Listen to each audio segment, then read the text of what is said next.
All right, everyone, we're going to get started with double exposure photography. We're going to talk about how to achieve that double exposure effect in Photopea. And once again, here are some examples just to kind of get you thinking about what you would like to do for your two images that you will be combining together to create that double exposure effect. We're going to be doing this in Photopea, and so I went ahead and had a tab open ready to go, but photopea.com, and we'll just go ahead and say new project for now, but we will be importing images, so we'll just say create for now, which is fine. Okay. I'm going to go into a new tab. We're going to go to Google Images, and we're going to find a background to start with. I usually will recommend some kind of landscape, or a cityscape is fine too. I might actually do a cityscape for this one this time. I'll just type in cityscape, and we're going to go to Images.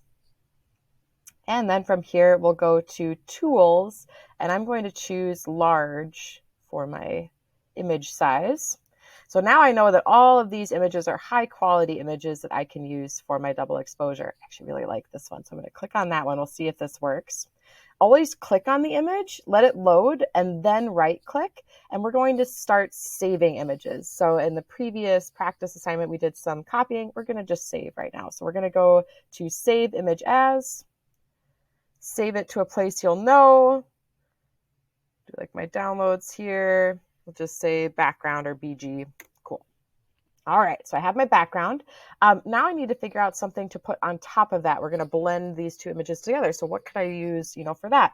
And I really like horseback riding, so I'm going to choose a horse for this one. I'll hit enter on that.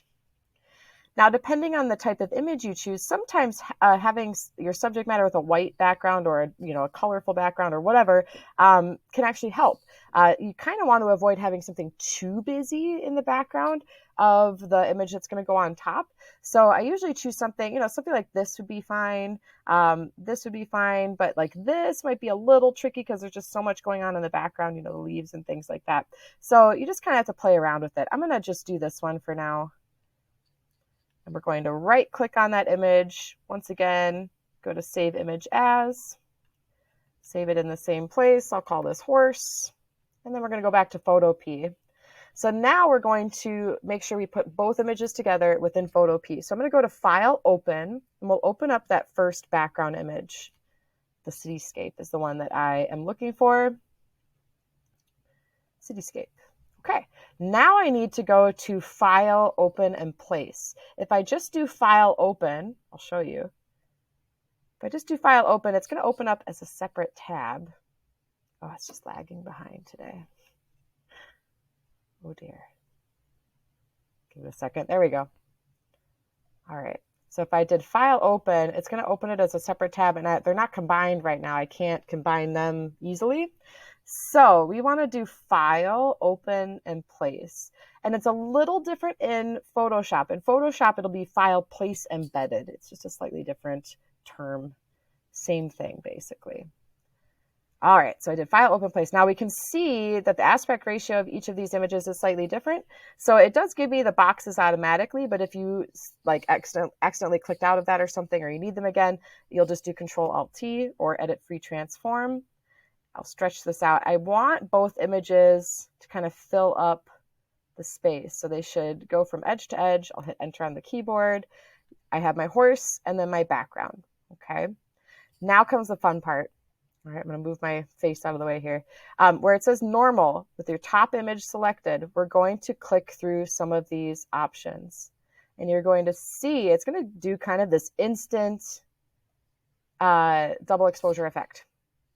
And some of them work better than others. And it also depends on the images you chose. So sometimes if you have a lighter image, one of these will work better than if you had a darker image. So I recommend clicking through them and just kind of seeing what works best. A lot of times, some of my go-tos are overlay, screen, multiply. Sometimes darken and lighten are good choices too. So it really just depends on your images. Like there's overlay, that's kind of cool. It's a little bit brighter, higher contrast. Let's try multiply again. I think I liked multiply as well. That one's a little darker.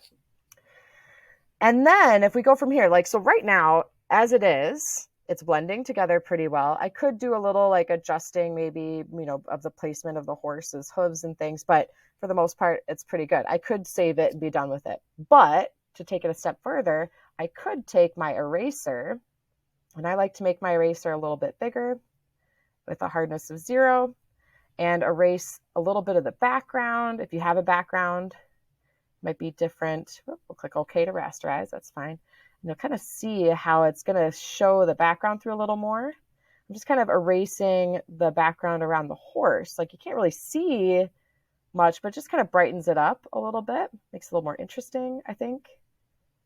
And you can do that with any image. That looks pretty good.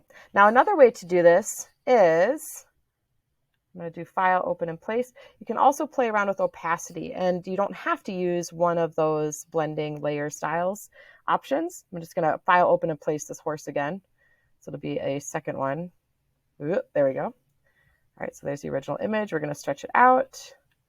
And I'm going to turn off the eye icon next to that first horse layer so we know that it's just that one there. Now, if I drop the opacity down, this also does that same double exposure effect. The downside of that is obviously you can't go too dark. Otherwise, it's really hard to see your subject. I should be able to see both images, blended together. So just make sure that it's not too opaque or too transparent, I should say. So 50% is probably the limit. I wouldn't go lower than 50.